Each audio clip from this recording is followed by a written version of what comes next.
नमस्कार, लोक स्वर में आपका स्वागत है। मैं हूं प्रियंका। खबरों में आगे बढ़ेंगे, मगर उससे पहले सुर्खियों पर एक नजर।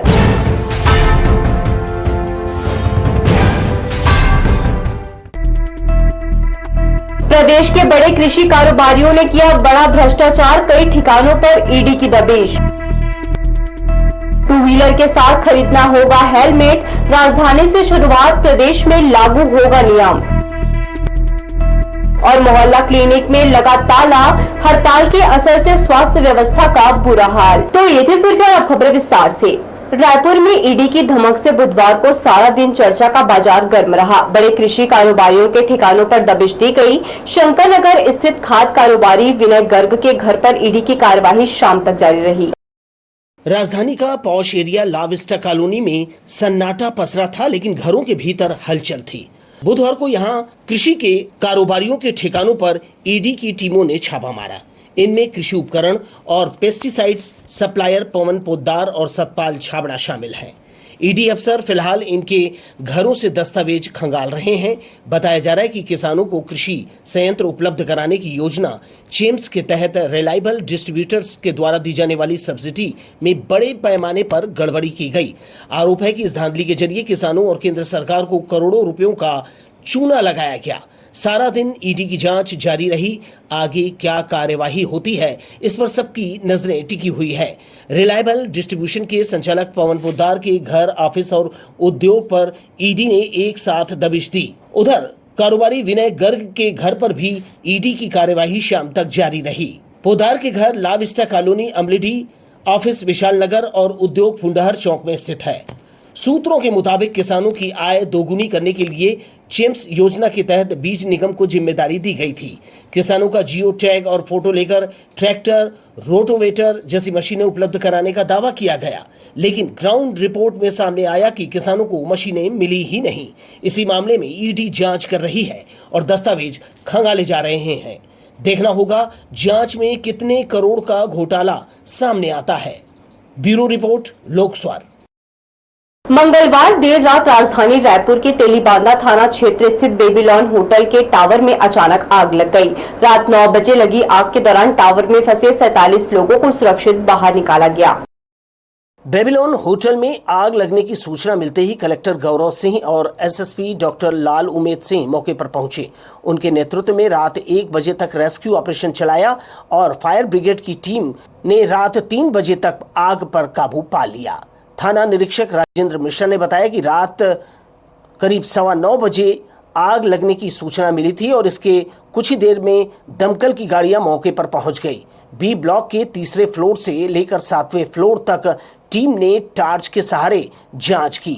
7वें फ्लोर पर आग ज्यादा थी, जहां से 8 लोगों को सुरक्षित निकाल लिया गया। इसके बाद टीम 8वें फ्लोर पर पहुंची, वहां भी आग लगी थी। आग पर काबू पा लिया और टीम छत पर पहुंची, जहां 40 लोग फंसे थे। सभी को सुरक्षित नीचे लाया गया।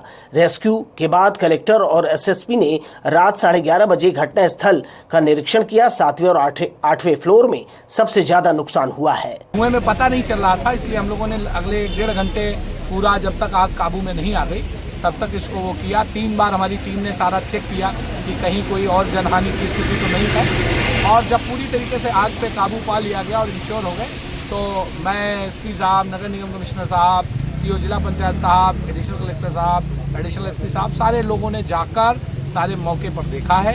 अब वहीं पर भी कोई आग नहीं है।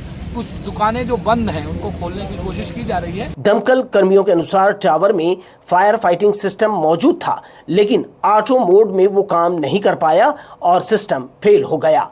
आग से ऑफिस और सामान जलकर खाक हो गए।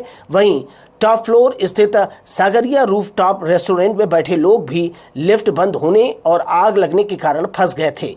रेस्क्यू टीम के हौसला बढ़ाने पर सभी सुरक्षित बाहर निकाल लिए गए। अगर टीम समय पर होटल नहीं पहुंचती तो मंगलवार देर रात यहां बड़ा हादसा हो सकता था। लोक स्वर के लिए भूपेंद्र राठौर की रिपोर्ट। जिला न्यायालय के मुख्य द्वार पर कार की पार्किंग किए जाने के कारण वाहनों का जाम लग गया। कुछ देर बाद मौके पर पहुंचे नगर निगम के अतिक्रमण दस्ते और पुलिस ने यातायात को सामान्य बनाया। यहां मल्टी लेवल पार्किंग होने के बाद भी लोग सड़कों पर वाहनों की पार्किंग करते हैं। जिला न्यायालय के मुख्य द्वार पर किसी ने कार पार्किंग कर दिया, जिसके बाद मौके पर वाहनों का जाम लग गया। सूचना मिलने पर यातायात और नगर निगम का अतिक्रमण निवारण दस्ता मौके पर पहुंचा। किसी तरह वाहनों को हटाकर यातायात सुगम बनाया गया। कलेक्टोरेट के पास मल्टी लेवल पार्किंग होने के बाद जिला न्यायालय से लेकर कलेक्टोरेट के पास मुख्य मार्ग के दोनों तरफ वाहनों के मालिक अपने वाहन पार्क कर देते हैं, जिसके कारण मुख्य मार्ग सकरा हो जाता है। नागरिकों को सुगम यातायात नहीं मिल पाता। यहाँ फुटपाथ पर रोजमर्रा की दुकानें भी सजती है, जिसके कारण लोगों की भीड़ बनी रहती है।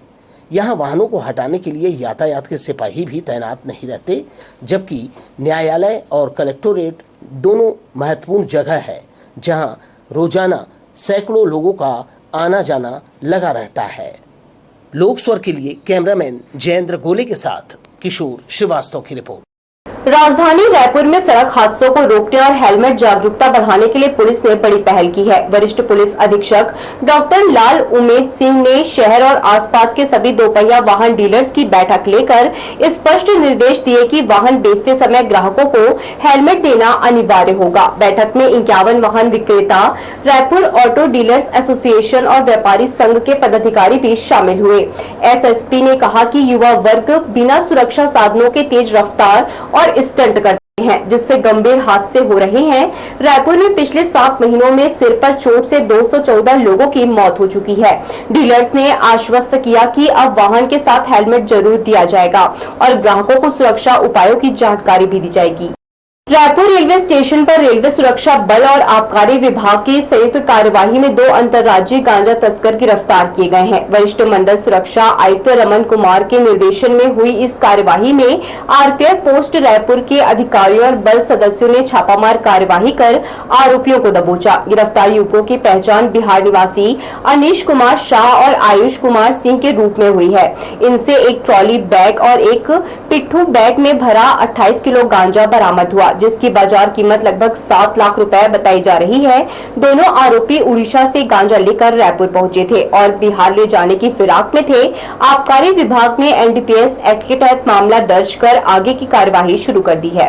रायपुर के सरस्वती नगर थाना क्षेत्र में एटीएम से पैसा निकालकर लौट रहे युवक को कट्टा दिखाकर 4,500 रुपए लूटने वाले आरोपी को पुलिस ने गिरफ्तार कर लिया है। घटना कुकुरबेड़ा डुमरा तालाब विप्र कॉलेज के पास हुई थी। गिरफ्तार आरोपी का नाम हरमीत सिंह है, जिसके पास से 3700 रुपए नगद, एक देसी कट्टा, 2 जिंदा कारतूस और घटना में इस्तेमाल दोपहिया वाहन जब्त किया गया है। आरोपी ने वारदात अपने साथी दीपक तिवारी के साथ मिलकर करना स्वीकार किया है। पुलिस उसके फरार साथी दीपक तिवारी की सरगर्मी से तलाश कर रही है। सरकंडा पुलिस ने अवैध प्रतिबंधित इंजेक्शन और नशीली टैबलेट बेचने वाले युवक को गिरफ्तार किया है।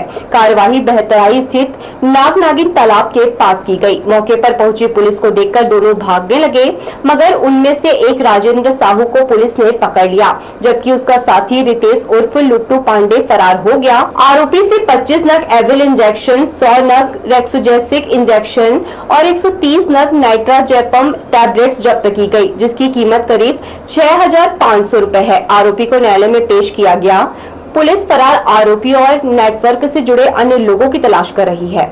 आप देख रहे हैं लोक स्वर, यूं ही हमारे साथ बने रहिए, हम जल्द लौट। राष्ट्रीय स्वास्थ्य मिशन के कर्मचारियों की हड़ताल के कारण शहर के प्राथमिक स्वास्थ्य केंद्र और मोहल्ला क्लिनिकों में ताला लटकने लगा है। वार्ड के गरीब गुरबा लोग इलाज कराने के लिए भटक रहे हैं। वार्ड के नागरिकों को स्थानीय स्तर पर स्वास्थ्य सुविधा उपलब्ध कराने के लिए ही क्लिनिक खोले गए हैं। वार्डों के नागरिकों की स्वास्थ्य सेवा करने गली मोहल्लों में क्लिनिक का शुभारंभ बड़े जोर शोर से किया गया था। इसका मुख्य उद्देश्य वार्ड के नागरिकों को छोटी मोटी स्वास्थ्य सुविधा उपलब्ध कराना था, लेकिन स्वास्थ्य कर्मचारियों की हड़ताल से इन क्लिनिक में ताला लटक रहा है। अब मोहल्ला क्लिनिक का नाम बदलकर सुरक्षित मातृत्व आश्वासन रख दिया गया है। हड़ताल के कारण क्लिनिक नहीं खुलने से वार्डों के नागरिक परेशान हैं। वहीं 17वें दिन भी स्वास्थ्य कर्मी हड़ताल पर रहे। उनकी हड़ताल से स्वास्थ्य सुविधा चरमरा गई है। सरकार भी आंदोलन खत्म करने कोई प्रयास नहीं कर रही है, जिसके कारण हड़ताल के लंबा चलने के हालात हैं। वहीं मोहल्ला क्लिनिक और शहर के प्राथमिक स्वास्थ्य केंद्र बंद होने के कारण उन्हें डॉक्टरों के निजी अस्पतालों में महंगे दर पर उपचार कराना पड़ रहा है। लोक स्वर के लिए कैमरामैन जयेंद्र गोले के साथ किशोर श्रीवास्तव की रिपोर्ट। मेडिको लीगल केस में समय पर डॉक्टरों द्वारा पोस्टमार्टम रिपोर्ट नहीं देने के कारण इसका लाभ आरोपियों को मिल रहा है, क्योंकि पोस्टमार्टम रिपोर्ट समय से नहीं मिलने के कारण 7 दिनों में अदालत में चालान पेश नहीं हो पा रहा है। रिपोर्ट जल्दी देने के लिए डॉक्टरों पर दबाव डालने वाला भी कोई नहीं है। मेडिको लीगल केस में पोस्टमार्टम कराने की बाध्यता होती है। सिम्स और जिला अस्पताल में संदिग्ध मौतों का असली कारण पोस्टमार्टम रिपोर्ट से ही पता चलता है। इसी आधार पर थानों में केस डायरी बनाई जाती है और धाराएं लगती है, लेकिन पोस्टमार्टम रिपोर्ट मिलने 1 महीने तक इंतजार करना पड़ता है, जिसके कारण अदालतों में केस प्रस्तुत नहीं हो पाते। केस डायरी अधूरी रहने और देरी से केस पेश किए जाने का फायदा अपराधियों को मिल रहा है। वे प्रकरणों में अदालत से जमानत पर बाहर आ जाते हैं, जबकि अस्पतालों में पोस्टमार्टम करने के लिए डॉक्टरों के पैनल बने हुए हैं। इसके बावजूद रिपोर्ट में काफी समय लग रहा है। डॉक्टरों को समय पर रिपोर्ट देने के लिए कहने वाला कोई नहीं है, जिसके कारण विलंब हो रहा है। लोकस्वर के लिए कैमरामैन जयेंद्र गोले के साथ किशोर श्रीवास्तव की रिपोर्ट। सरकंडा थाना क्षेत्र में शराब पीने के लिए रुपए नहीं देने पर युवक पर चाकू से हमला करने वाले आरोपी को पुलिस ने गिरफ्तार किया है। घटना शनिचरी रपटा क्षेत्र की है, जहां साहिल यादव उर्फ छोटू और 2 नाबालिग ने विवाद के बाद सब्जी काटने वाले चाकू से वार कर उसे घायल कर दिया। घटना की शिकायत पर पुलिस ने कार्यवाही करते हुए आरोपी युवक और उसके 2 नाबालिग साथियों को पकड़ लिया। आरोपियों से वारदात में इस्तेमाल चाकू बरामद हुआ है। सभी को न्यायिक अभिरक्षा में भेजा गया है। 6 दिवसीय प्रणवम महोत्सव का बड़ी धूमधाम के साथ शुभारंभ हुआ। कार्यक्रम में मुख्य अतिथि एसीसीएल के सह प्रबंध निदेशक हरीश दुहन रहे। कृषि महाविद्यालय में आयोजित महोत्सव में 8 राज्यों के लगभग 700 प्रतिभागियों ने हिस्सा लिया। प्रणवम की अध्यक्ष श्वेता नायर ने स्वागत भाषण दिया। साई निलयम द्वारा कृषि महाविद्यालय के ऑडिटोरियम में 6 दिवसीय प्रणवम महोत्सव का समापन एसीसीएल के सह प्रबंध निदेशक हरीश दुहन ने किया। उन्होंने फर्स्ट, सेकंड और थर्ड पोजीशन पर आए श्रेष्ठ प्रतिभागियों को स्मृति चिन्ह और पुरस्कार दिया। समारोह की अध्यक्षता कृषि महाविद्यालय के डीन डॉक्टर NK चौरे ने किया। शास्त्रीय संगीत नृत्य की प्रस्तुति से लगा पूरे भारत का पारंपरिक गायन, वादन और नृत्य का अद्भुत संसार मंच पर उतर गया हो। इनमें 8 राज्यों के लगभग 700 प्रतिभागियों ने हिस्सा लिया।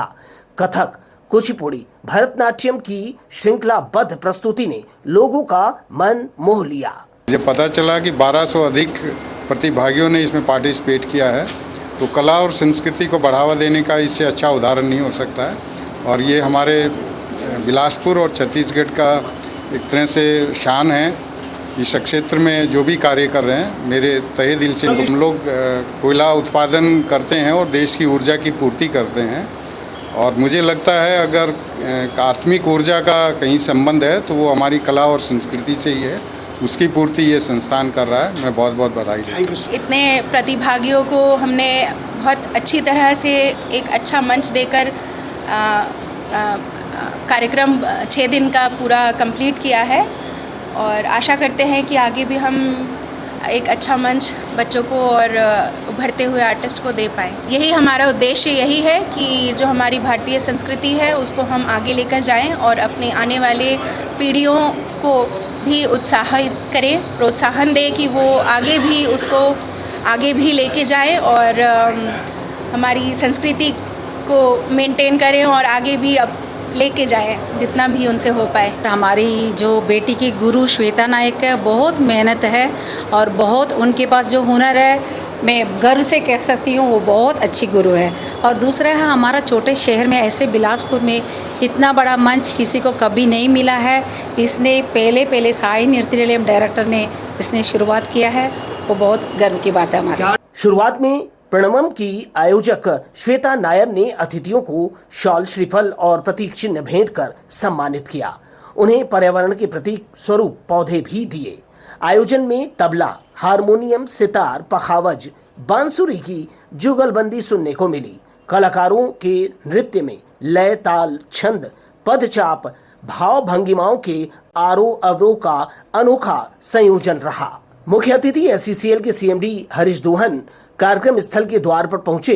SNN की छात्र छात्राओं ने तिलक लगाकर पारंपरिक रूप से उनका स्वागत किया।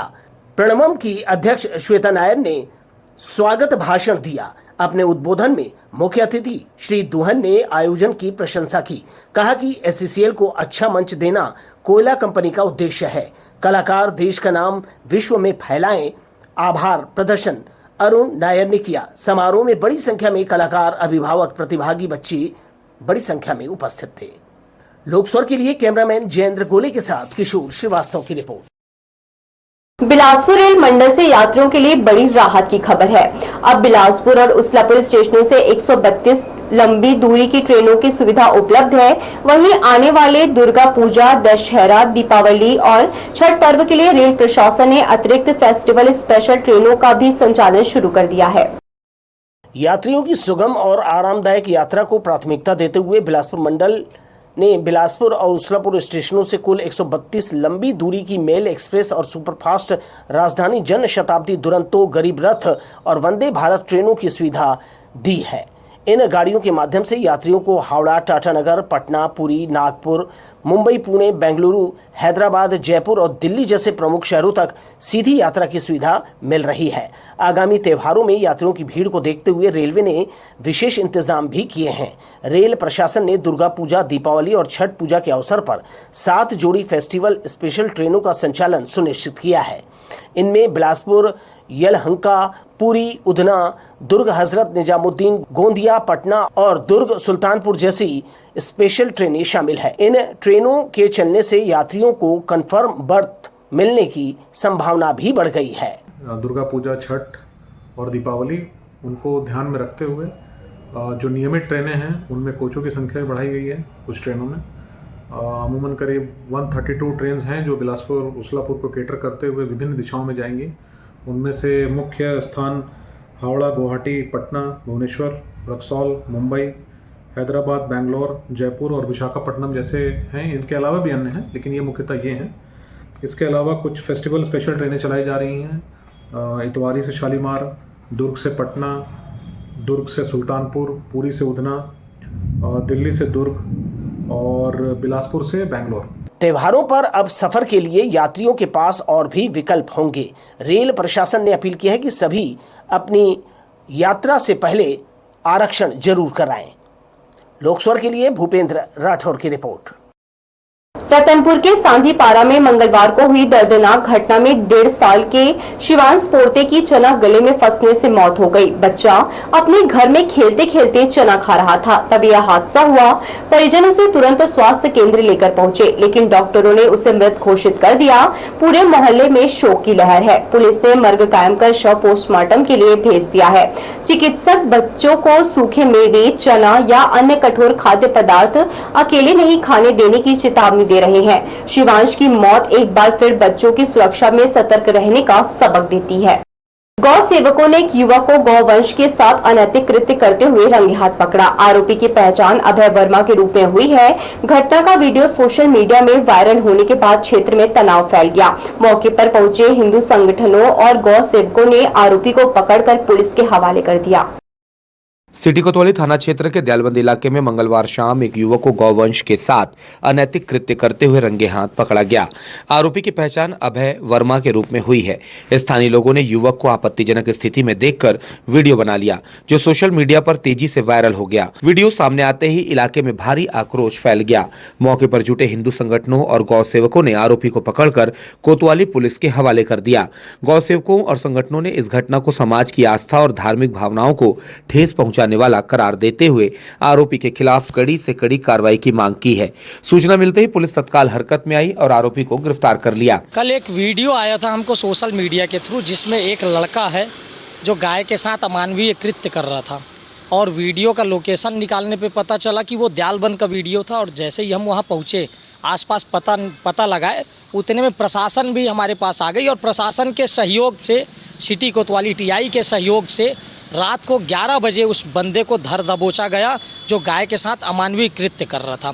ये ऐसे लोग समाज के लिए धब्बा है, और वो अपने बयान में बोला कि पहले भी 4-5 गाय के साथ ऐसा कर चुका है।